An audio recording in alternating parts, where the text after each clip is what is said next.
Hi there, Jonny here from JonnyLipshamStudios.co.uk, and in today's video we are going to be talking about getting the best out of your VSTIs and how to make them sound realistic and like they're played by a real person. Now obviously some of this depends upon the quality of the VSTI.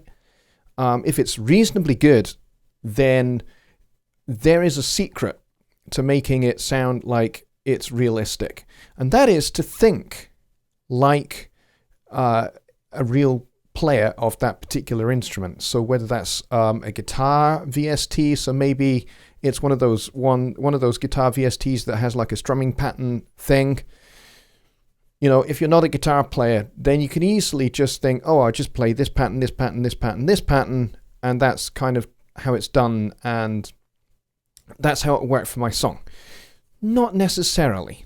And the same with any other instrument. You need to, do a little bit of listening, listen to how a guitar player actually strums and what patterns they tend to use in songs that are in the style that you're working in.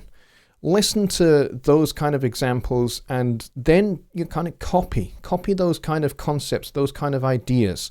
And the same would be for any other VST instrument. If it's a bass instrument, then, there's only so high a bass is going to go, or certain intervals a bass player is going to be able to reach. It's going to be a stretch to go from a G on the E string to then reach all the way up here on the, the 14th fret on the G string, for example. That's, as a bass player, I can't do that very quickly or very accurately, especially on a fretless bass, which is what I have behind me there.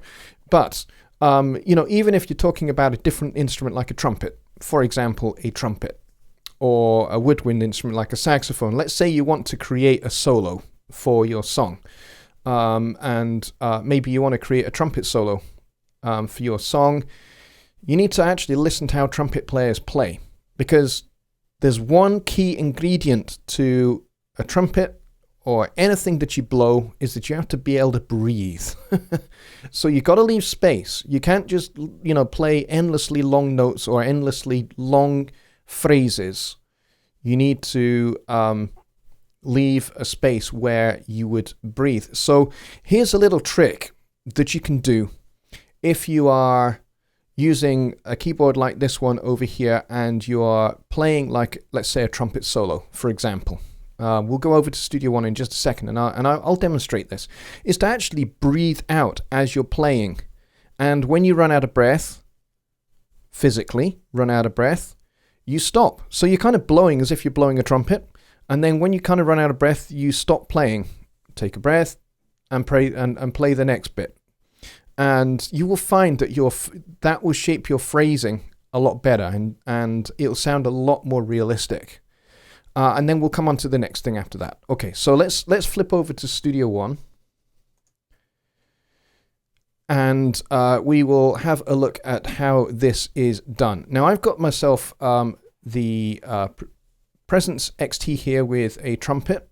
And I'm using the vibrato key switch, which is the bottom C sharp here on the keyboard. We'll close that out just now. And I've got a little blues drum track and bass track going here, and I'm just going to improvise over this little 16-bar thing that I've got going on. I've got a nice little bass part, a nice little drum part, and I'm just going to improvise over those. And I will show you kind of the right way to do it and the wrong way to do it. And we will start with the wrong way to do it, and I'll explain what is wrong about it, and then I'll show you the right way to do it. Okay, so this is wrong way to do it.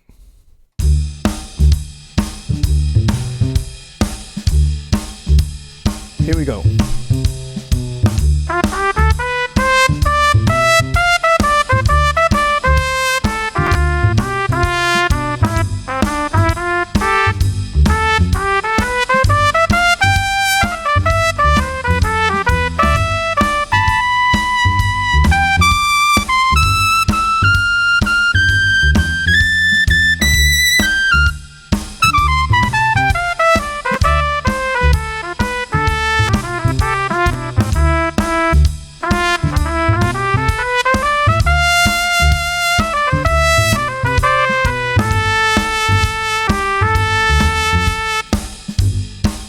Okay, I think you get the idea. Now, obviously, I was also being sloppy with the way I played this, in as much as I played some doubled notes, which, of course, you can't do on a real trumpet. So that is the first dead giveaway that it's not a real trumpet.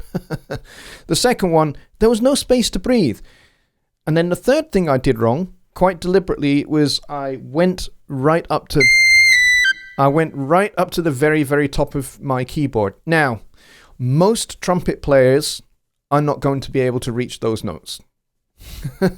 There are one or two exceptions. Arturo Sandoval being one, the late great Maynard Ferguson being the second, and the third being the originator of high note trumpet playing, Mr. Dizzy Gillespie himself. You know, those are really the exceptions. Those guys could actually play higher than that. Particularly Arturo Sandoval can play higher than that. But most trumpet players are not going to be able to do it. So stay away from the extreme high register unless, you know, you're writing for a big band setting and your lead trumpet player is going to be playing up there. Unless you know that that's kind of what you're writing for, stay away from those extreme high notes, to be honest, because they are extremely shrill and most players cannot play them. Okay, so now we'll do it the right way this time, and I will be leaving pauses. I will be shaping my phrases with a little bit more care, and I'll be avoiding double notes wherever possible. And I'm going to be keeping it a lot more simple. Plus, I'll add in some actual real trumpet inflections. It does help that I play a little bit of trumpet, so I have a little bit of foreknowledge. But if you're one of those people that doesn't have that foreknowledge, then listen to a lot of trumpet playing and listen to what a trumpet player can do. And, you know, if you don't have access to any trumpet playing music in your record collection, go ask a trumpet player and say, hey, is it possible to do this on the trumpet? And they'll say yes, or they'll say no. Okay, here we go.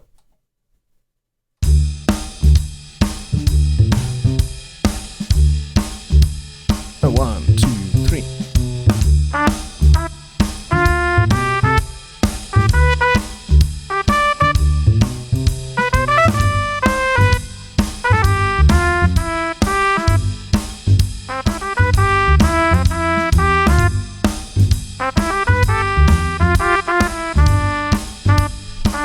Couple of wrong notes there.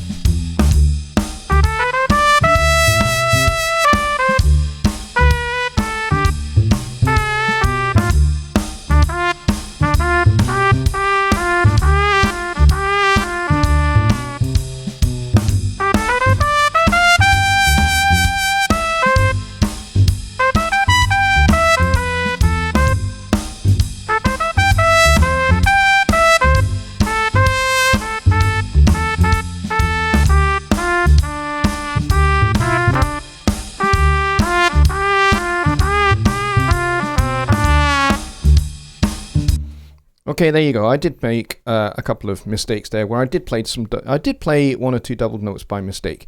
But you get the general idea. I left some space where I would breathe if I was the trumpet player. I also added in some inflections like pitch bend, which you can actually do on a trumpet. That's something you can definitely do. But do it with care. Don't kind of pitch bend every note. Be very sparing about where you do it. Use it as a special effect. Don't kind of go...